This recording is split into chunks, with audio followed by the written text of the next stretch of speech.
Vehicle manufacturers have used several combinations and variations of components to make air conditioners effective and efficient. While the principles of refrigeration remain the same, the compressor types, metering devices, and accumulators or receiver dryers will vary in design and size as manufacturers continually strive for the best system performance at the lowest weight. In this presentation, we'll look at the primary system components found on most systems and the variations in design and application used on today's vehicles.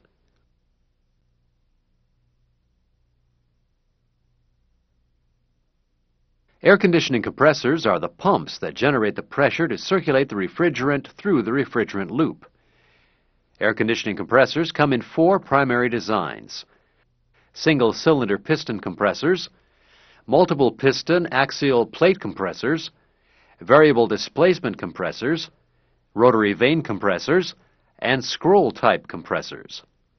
Keep in mind as we look at the various types of compressors that the function of the compressor remains the same across all designs.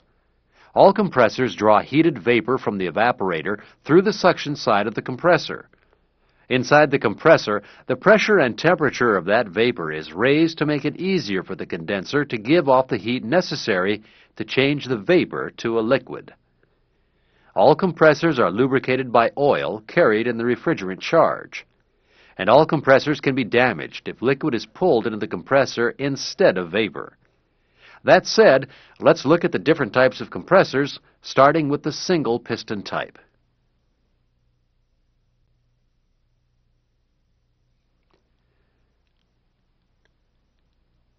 Single piston compressors are of the reciprocating piston design. Reciprocating simply means that the pistons go up and down or back and forth inside the compressor cylinder.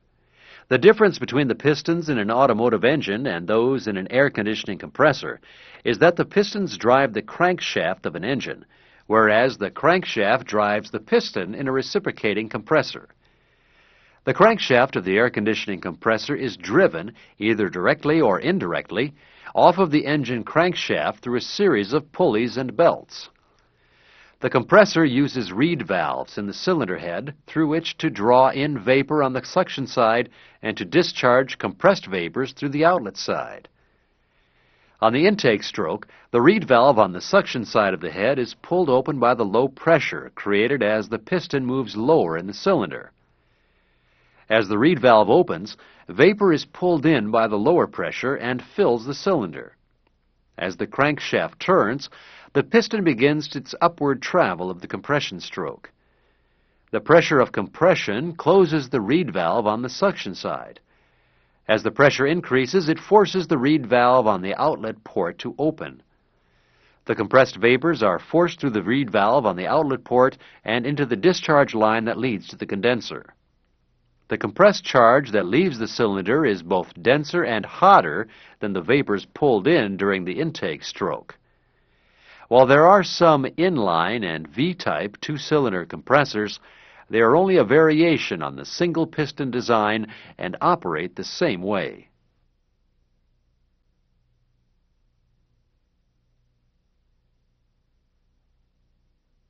Axial plate compressors are similar to single piston compressors in that they are also reciprocating. Axial plate compressors are all multiple piston designs. Axial compressors with either 6 or 10 pistons are fairly common on today's vehicles. The engine crankshaft drives the axial plate compressor through a series of belts and pulleys. Axial compressors are often referred to as either swash plate or wobble plate compressors because the pistons are driven back and forth in the cylinder by an offset plate attached to the compressor main shaft. A double-acting axial compressor has 3 bores with 2 piston faces, one on each side of the swash plate. The intake stroke of one side is the compression stroke of the other side as the pistons travel in the same bore. One complete revolution of the compressor main shaft drives the piston from one end of its travel to the other through the action of the axial plate. As the piston is driven down in its travel, the suction necessary to draw in the vapors from the evaporator is created. As vapors on one side of the piston and swash plate are drawn in through the piston travel, The vapors in the cylinder on the other side of the swash plate are compressed. The axial compressors use a suction reed valve plate and discharge valve plate in both the front and rear cylinder heads to provide for the intake and discharge functions. Timing of the intake and compression charges is facilitated by the opening and closing of the individual reeds on the suction reed plates and the discharge valve plates.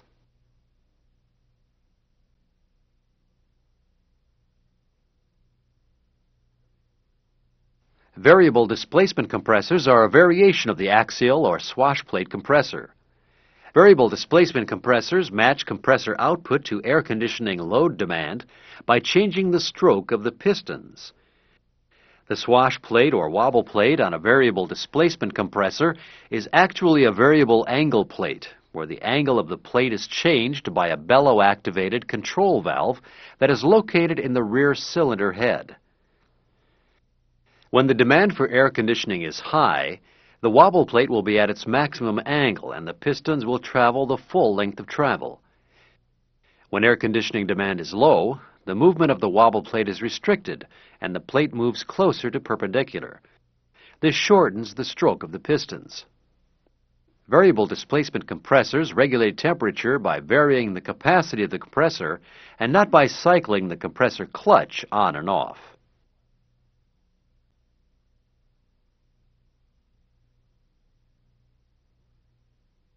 The rotary vane compressor design provides the greatest cooling capacity per pound of compressor weight. Rotary vane compressors use only a discharge valve that acts much like a check valve that prevents high-pressure vapor from re-entering the compressor. The rotary vane compressor works by a compressor shaft that is driven by the engine crankshaft through a series of belts and pulleys. As the compressor shaft turns, a rotor assembly that has vanes that extend to the wall of the compressor cylinder block is rotated. The vane or vanes seal the compression chamber as the offset rotor turns. Vapor is drawn in through the suction ports as the vane or vanes pass. The compression of the refrigerant begins after the vanes cross the suction ports. As the refrigerant vapor is compressed, there is an increase in both pressure and temperature. As the vanes approach the exhaust port, the compressed refrigerant is forced out the discharge port. The discharge valve closes as the vane or vanes pass the discharge port to prevent the high-pressure vapor from returning to the compression cylinder.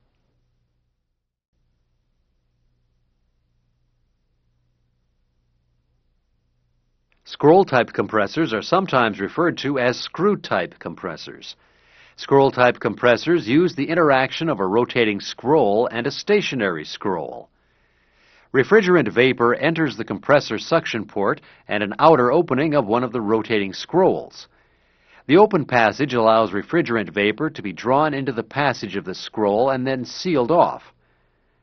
As the scroll continues to rotate, the passage becomes smaller and the refrigerant vapor is compressed. The compressed refrigerant leaves the passage at the discharge port. The scroll-type compressor has several vapor passages, and each scroll is in a continuously variable state between suction and compression. This results in a nearly continuous suction and discharge pressure at all times.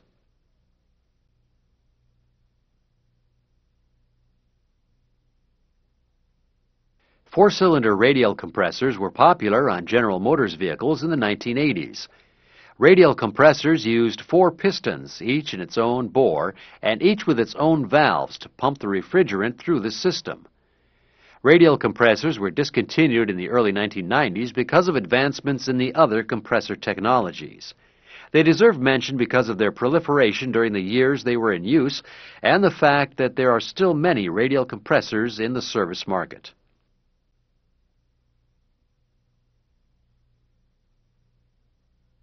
With the exception of variable displacement compressors, all compressors use a compressor clutch to cycle the compressor on and off.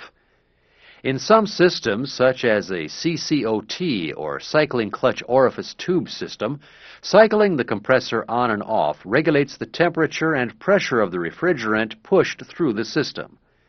The compressor clutch is typically used to disengage the compressor when the evaporator has reached the desired temperature or when the air conditioner is not being used. Compressor clutches are electromagnetic clutches. Almost all of the compressor clutches found on cars since 1980 are stationary field clutches. A stationary field clutch has the field fixed to the compressor body by bolts. The rotor is held on the armature by a bearing and snap ring.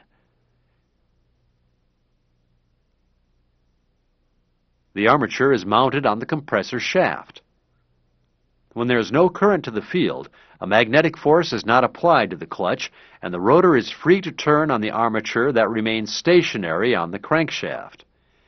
When current is supplied to the field, a magnetic force is created between the field and the armature. The armature is pulled into the rotor, and the complete unit turns. This coupling locks the compressor shaft to the clutch, and the compressor crankshaft begins to turn with the clutch assembly. The refrigeration cycle then begins.